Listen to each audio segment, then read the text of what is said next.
Unmasking the lie. What if everything you know is wrong?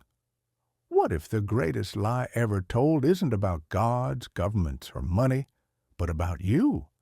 What if the power you've been taught to fear, to suppress, to apologize for, is the only thing that can save you?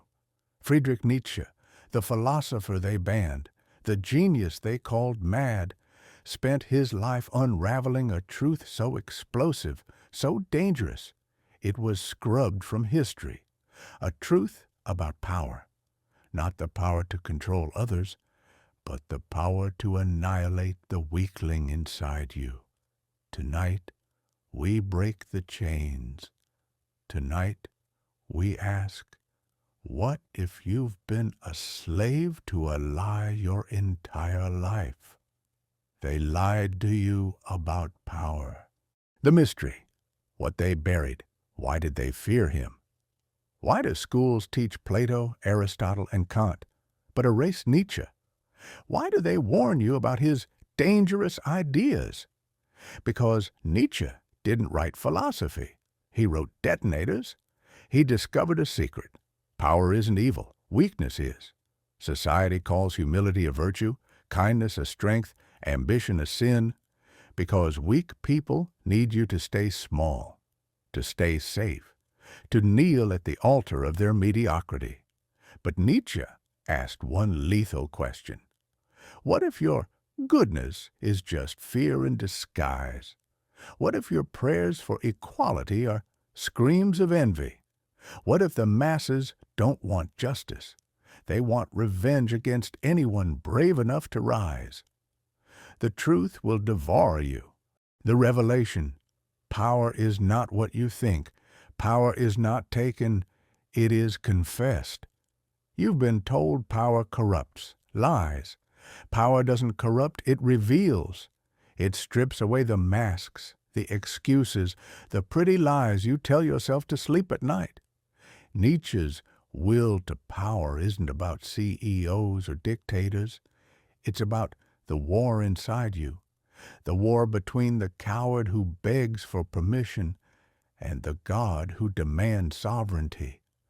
Every time you swallow your rage to keep the peace, every time you trade your dreams for a paycheck, every time you apologize for your hunger, you betray the titan inside you. Nietzsche's truth? You are not here to fit in. You are here to burn down the temple of normal and dance in the ashes. They will call you a monster. Become one. The choice, die as a ghost or live as a god. Your weakness is sacred. Wield it. Most people don't fear failure. They fear success. Because success means standing alone. It means looking in the mirror and seeing the coward you've been or the conqueror you could become. Nietzsche's Übermensch isn't a superhero. It's the unapologetic self. The version of you that stops negotiating with fear, that stops begging for love and starts commanding respect. The world will hate you for it. They'll call you arrogant, selfish, a heretic. Good, let them. Because when you stop crawling, you force every coward around you to confront their own needs. This isn't motivation, this is war, and the battlefield is your soul. Your excuses die tonight. The storm. Embrace the chaos you don't find power. You haunt it. You think power is a title, a bank account, a crown? Nietzsche laughs from the grave. Power is the storm inside you that society medicates, numbs, and silences. The storm that screams, why are you scrolling instead of building? Why are you settling instead of conquering? Why are you alive but not living? The masses drown their storms in Netflix, porn, and pills, but Nietzsche whispers, let it rage. Let it destroy every lie you've been fed. Let it annihilate the you that bows, begs, and bargains. Power isn't calm. It's chaos. And chaos is the only path to greatness. The abyss is calling. Laugh back. The ritual. Burn your old self. Your pain is your prophecy. Your trauma, your rage, your darkest desires, Nietzsche doesn't want you to heal them. He wants you to weaponize them. The world tells you to let go of your pain, clench it, forge it into a blade, stab it into the heart of every doubt, every critic, every voice that says, you can't. Nietzsche's secret? Your weakness is your superpower. The depression you hide, that's fuel. The heartbreak you bury, that's fire. The loneliness you numb, that's your compass. Most people rot in quiet desperation. You'll burn so bright, historians will need new words to describe you. They will watch you burn or burn with you. The call, will you rise or rot? The world is a graveyard of good enough. Here's the truth they'll never teach you. You are already powerful. You're just addicted to chains, to the dopamine drip of likes, the anesthesia of approval, the coma of comfort. Nietzsche's final question, will you die as a nice person or live as a force of nature? The Übermensch isn't born. It's built from the rubble of your excuses, the ashes of your fear, the corpse of who you were told to be. The storm isn't coming. You are the storm. Power isn't given.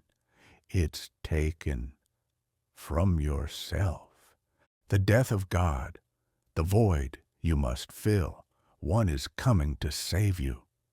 They told you God is watching, that karma balances the scales, that some cosmic parent will reward your suffering.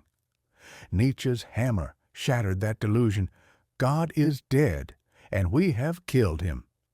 But this isn't tragedy, it's liberation. The silence left by God's corpse is your canvas. No rules, no judgment, no salvation, just you and the raw, howling truth. You are the only God that matters. The masses cling to dead religions, dead morals, dead dreams, because the weight of freedom terrifies them. But you'll stare into the abyss and realize the abyss has been staring into you, waiting for you to awaken. Your faith is a crutch. Smash it. Eternal recurrence. The question that unmakes you, what if you had to live this life forever? Nietzsche's most brutal thought experiment. What if you had to relive every joy, every failure, every mundane moment of your life, again and again? For eternity? Would you scream, or would you fall to your knees in gratitude? Most live like ghosts, drifting through days they'd never choose to repeat. But the Übermensch?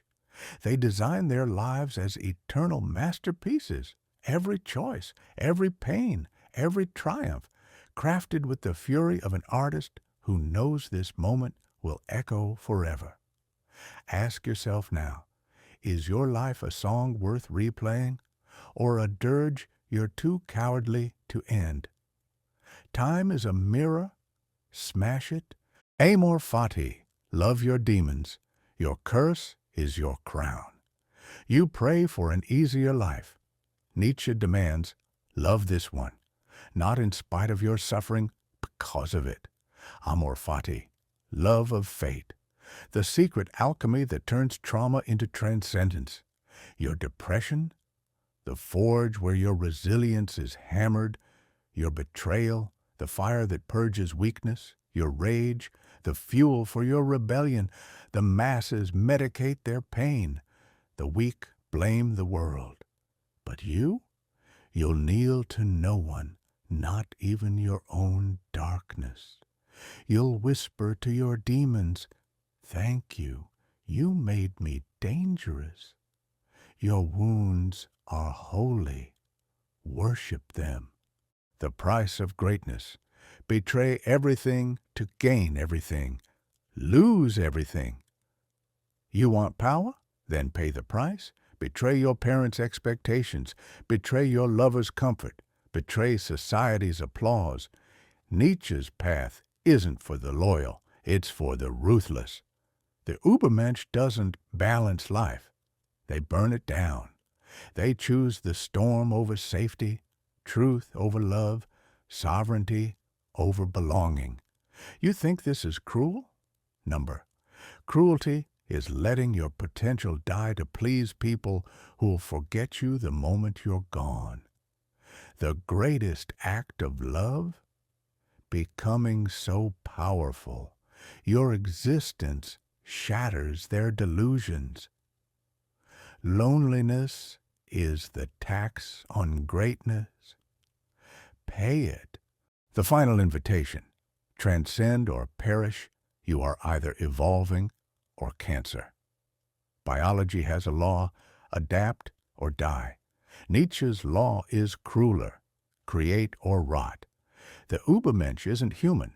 They're what happens when a human stops negotiating, when they stop crying over their chains and realize they were never locked, just unused.